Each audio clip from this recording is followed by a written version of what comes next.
नमस्कार,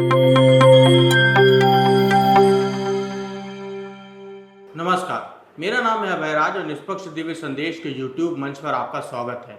उत्तर प्रदेश से 2014 में 71 सीट और 2019 में 62 सीट जीतने वाली भारतीय जनता पार्टी को इस बार महज 33 सीटों से संतोष करना पड़ा है। बीजेपी अगर यूपी में अपनी 29 लोकसभा सीटें न हारती तो 2024 में बहुमत के लिए उसे सहयोगी दलों की बैसाखी की जरूरत नहीं पड़ती। इस तरह लोकसभा चुनाव में बीजेपी को सबसे बड़ा जख्म उत्तर प्रदेश से मिला है। इसके चलते बैठक पर बैठक हो रही है और लखनऊ से दिल्ली तक लगातार सियासी मंथन चल रहा है। इस बीच बीजेपी प्रदेश अध्यक्ष भूपेंद्र चौधरी ने शीर्ष नेतृत्व को इंटरनल रिपोर्ट सौंप दी है, जिससे हलचल मच गई है और अब उस पर सीएम योगी आदित्यनाथ के साथ चर्चा होगी। लोकसभा चुनाव के नतीजे के बाद से बीजेपी और सहयोगी पार्टी के नेता यूपी सरकार के कामकाज पर सवाल उठा रहे हैं। बीजेपी के प्रदेश अध्यक्ष भूपेंद्र चौधरी ने दिल्ली में पीएम नरेंद्र मोदी और गृह मंत्री अमित शाह से मुलाकात कर यूपी में सरकार और संगठन के बीच मौजूद खींचतान और लोकसभा चुनाव में मिली हार की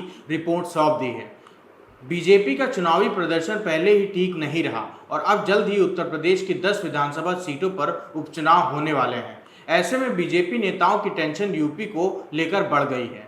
ऐसे में उपचुनाव के नतीजे से बीजेपी को मरहम मिलेगा या फिर सरकार से संगठन तक में सर्जरी करनी पड़ जाएगी। उत्तर प्रदेश के उप मुख्यमंत्री केशव प्रसाद मौर्य ने बीते दिनों बीजेपी की प्रदेश कार्य समिति में संगठन को सरकार से बड़ा बताया, तो सीएम योगी ने अति आत्मविश्वास को हार का कारण बताया था। सीएम और डिप्टी सीएम दोनों ने यूपी में खराब प्रदर्शन की अलग अलग वजहें बताई, लेकिन केशव प्रसाद मौर्य के बयान को योगी सरकार के खिलाफ टिप्पणी के रूप में देखा गया। इसके बाद से सियासी बयानबाजी बीजेपी में शुरू हो गई है।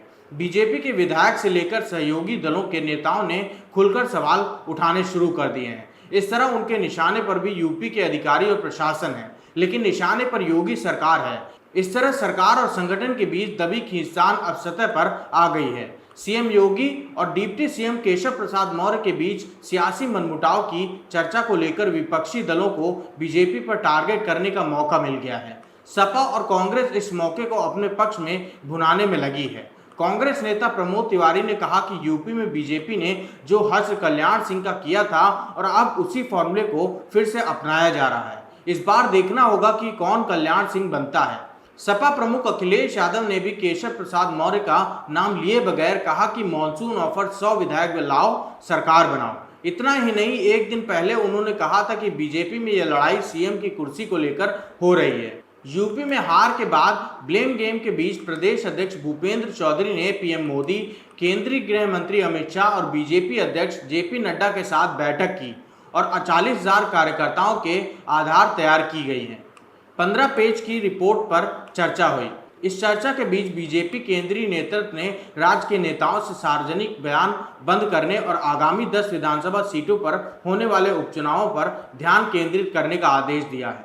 मुख्यमंत्री ने इन 10 सीटों पर होने वाले उपचुनाव को लेकर अपने मंत्रियों के साथ मीटिंग करके सियासी मिजाज समझाने की कोशिश की है, तो दूसरी तरफ भूपेंद्र चौधरी ने बीजेपी के इंटरनल रिपोर्ट पेश की है, जिसमें साफ तौर पर यूपी सरकार को हार का कारण बताया गया है। सरकार बनाम संगठन के बयानों के बाद जेपी नड्डा से केशव और प्रदेश अध्यक्ष भूपेंद्र चौधरी की मुलाकात को एक धड़ा इस रूप में प्रचारित कर रहा है कि यूपी में कुछ बड़ा होने वाला है। यूपी में जिस तरह के नतीजे आए हैं, उसके बाद संगठन से सरकार तक में सियासी सर्जरी होनी है। 2022 में विधानसभा चुनाव से पहले बीजेपी ने भूपेंद्र चौधरी को पार्टी की कमान सौंपी थी। उनके कार्यकाल पूरे होने में कुछ महीने ही बाकी रह गए हैं। इस तरह से बीजेपी को नए राष्ट्रीय अध्यक्ष मिलने के साथ ही नए प्रदेश अध्यक्ष की भी ताजपोशी होगी।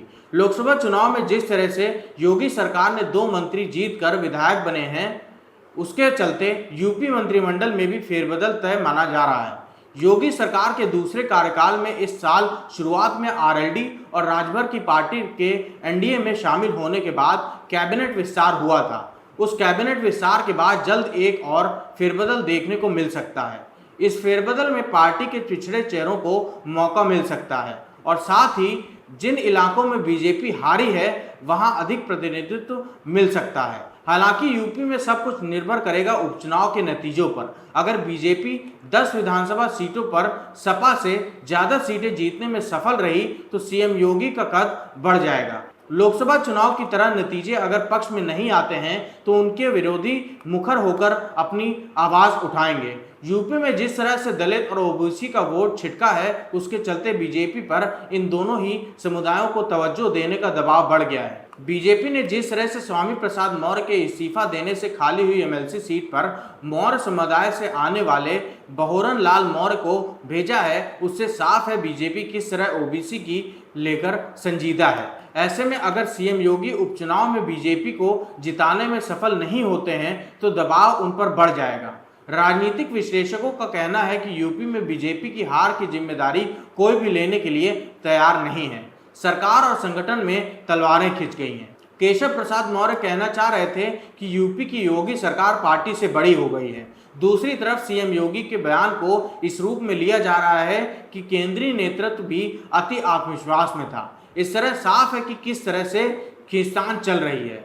बीजेपी के नेता और विधायक जिस तरह बयानबाजी कर रहे हैं, उसके चलते पार्टी को सख्त एक्शन लेने की जरूरत महसूस होने लगी है। 2014 से पहले वाली स्थिति दिख रही है, जब यूपी में बीजेपी में कई गुट बन गए थे। इसीलिए पार्टी शीर्ष नेतृत्व अभी सियासी मिजाज के चलते चुप रहना चाहता है, लेकिन उपचुनाव के बाद संगठन और सरकार में सर्जरी कर बड़ा सियासी संदेश देने की कवायद करेगा। धन्यवाद।